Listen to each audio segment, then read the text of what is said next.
Mr. Johnson, we're going to start with assessment of your vision. And visual acuity is determined by either a wall-mounted Snellen chart or very commonly a pocket Snellen chart, as I have here.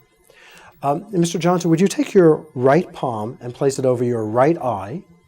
And I'm going to hold this about 14 inches in front of Mr. Johnson's left eye. And could you read the smallest line possible?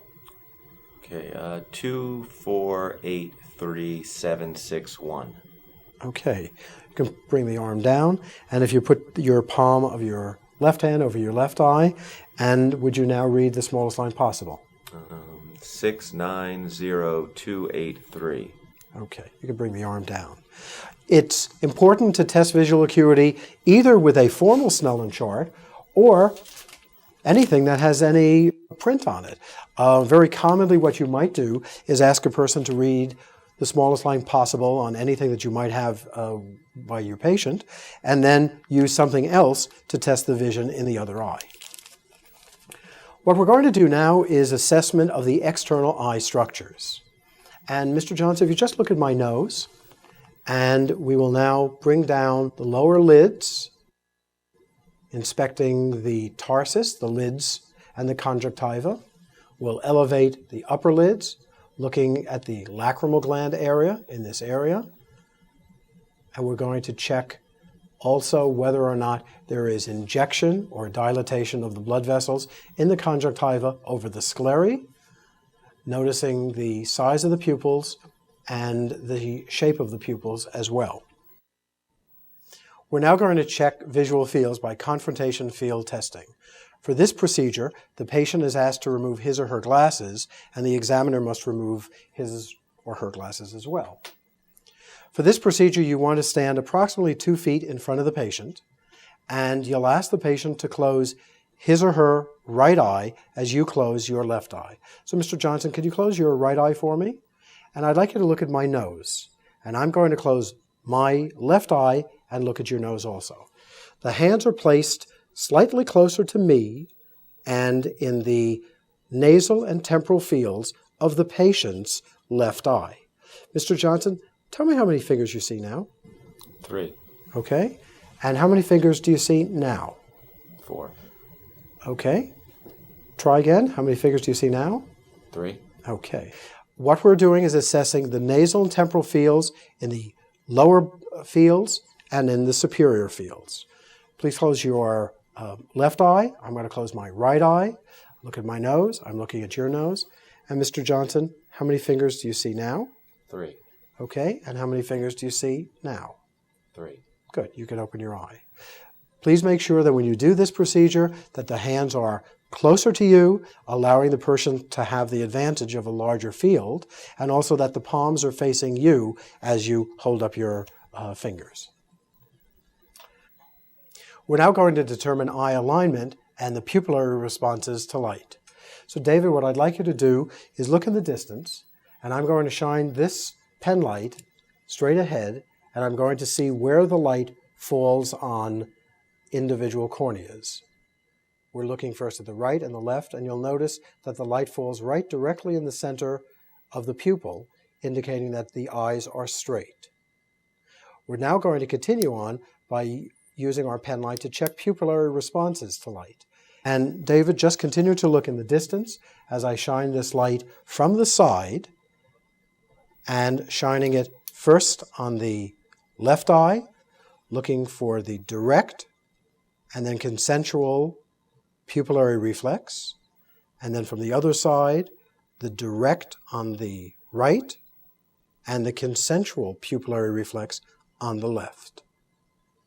We're now going to continue to test extraocular muscle function by means of evaluation of the cardinal positions of gaze. Because the rotational action of the obliques and vertical recti muscles cannot be easily assessed, the eye must be moved into 6 diagnostic cardinal positions of gaze that best isolate the vertical actions of these muscles in order to test their innervations. The oblique muscles are tested in adduction, that's with the eyes turned medial toward the nose, to maximize their vertical action. In contrast, the vertical recti muscles are tested in abduction, abduction. That's with the eyes turned laterally. In these positions, the superior rectus muscle acts now as a pure elevator, and the inferior rectus acts as a pure depressor. We're now going to test extraocular muscles. In order to do that, the examiner stands about 2 feet in front of the patient and stabilizes the patient's jaw. The other hand is placed with one finger in front of your nose, and the patient is asked to follow your finger as you go through the 6 cardinal positions of gaze. David, I'd like you to follow my finger. Okay, don't move your head, and follow it out here. You bring it out to about 15 or 18 inches from midline, all the way up here. And now we're testing the inferior oblique of David's right eye, the superior rectus of his left eye. As I bring the finger down, I notice the position of his eyes, being careful not to poke the eyes. We're now testing the superior oblique of his right eye and the inferior rectus of his left eye. Bring him back to mid-position. We're going to now switch hands. David, just follow my finger as we go all the way to the right, testing the medial and lateral recti, coming all the way up here, now testing the superior rectus of the right eye and the inferior oblique of the left eye. As we come inferiorly, we'll elevate the lids again to test the inferior rectus of the right eye and the superior oblique of the left eye. We're coming back to mid-position. David, I'd like you to watch my finger very carefully as I bring it in close. And we're now testing convergence of the eye. And we will then conclude this assessment in this position. One of the most important parts of the physical examination is the ophthalmoscopic examination, providing us with a wealth of information about the patient's health. This is the only non-invasive means of directly viewing vasculature in its native state. I'm going to demonstrate the use of the ophthalmoscope by using 3 different types of equipment. The first is the standard direct ophthalmoscope. A direct ophthalmoscope is an instrument which has a series of lenses which takes into account your refractive error as well as the refractive error of the patient. It's a light source which allows visualization of the cornea, the lens, the vitreous, and the retina. In order to use this instrument, you want to use the instrument held in your right hand using your right eye to examine the patient's right eye. In order to do this, you should remove your glasses and have the patient remove his or her glasses as well. If the person is wearing contact lenses, or if you're wearing contact lenses, they may certainly be left on. The light should be placed on, as I'm demonstrating here, and the patient is asked to look in the distance. You should stand approximately 15 to 20 degrees off midline and elevate the patient's upper lid as the ophthalmoscope is placed against your right eye to examine the patient's right eye. The first thing that you'll notice is the red reflex. If a red reflex is not seen, one has to be concerned that there may be some opacity, such as a cataract, in the lens. As you move closer to the patient, you will turn the lenses to focus deeper as one gets into the eye, past the lens, through the vitreous, and then into the retina. You must always be at eye level with the patient. First visualize superior nasal, inferior nasal, inferior temporal, and superior temporal. And Mr. Johnson, please look at the light. And at that last second, the patient's macula has looked directly at the light, and one is looking then at the fovea of the macula. We repeat the same procedure on the left eye using your left eye and holding the equipment in your left hand. And again, I'm about 15 to 20 degrees off of midline, and keep looking in the distance.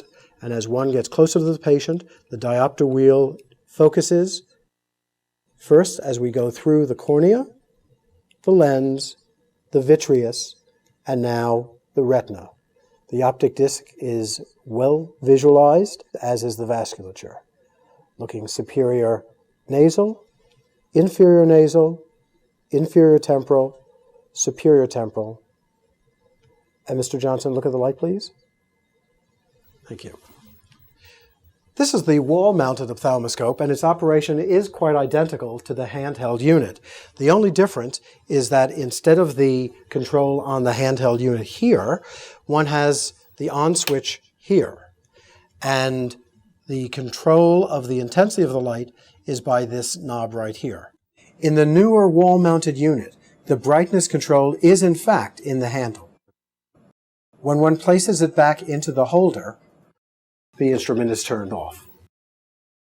The third instrument for direct ophthalmoscopy is the panoptic ophthalmoscope by Welsh Allyn.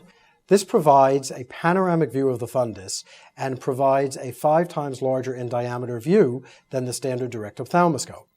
You can easily find the optic disc and the surrounding vessels, and it's easy to enter small non-dilated pupils. Whereas the standard direct ophthalmoscope provides only a 5-degree field of view, the panoptic provides a 25-degree field of view. This is actually 26% more magnification than the standard direct ophthalmoscope. The other advantage to the panoptic is that there is a greater working distance between the patient and the examiner, and I'd like to demonstrate it right now. The panoptic ophthalmoscope works with any of the standard 3.5 volt handles. This is the head, and this is the eye cup, and I will demonstrate its use in just a moment. First, one wants to use the continuous focusing wheel to focus on a distant subject, to get that subject in sharp focus. And then the equipment is used basically the same as your standard direct ophthalmoscope. A major difference is the eye cup. The eye cup, which aids in the stability of the unit, is applied directly to the patient's brow and is depressed about half of the length of the eye cup to visualize the red reflex. You should be able to see the optic disc, the physiologic cup in the disc, the arteries, and the veins. The cup is the portion of the disc that is central, lighter in color, and penetrated by the retinal vessels. The normal ratio of the cup to disc diameter varies from 0.1 to 0.5.